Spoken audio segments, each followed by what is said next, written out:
lady across from me blowing her nose and sneezing.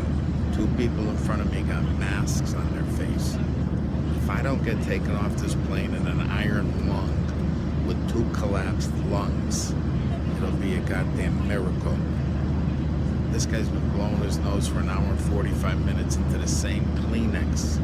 You'd think he'd have the presence of mind to go ask for more tissue. Really, I'm about ready to say something to him, like, if you're sick, stay the hell at home. Okay? Stay home. Now we're hitting really bad turbulence and he's coughing up a lung over here. Jesus Christ. Yikes. All right, see ya.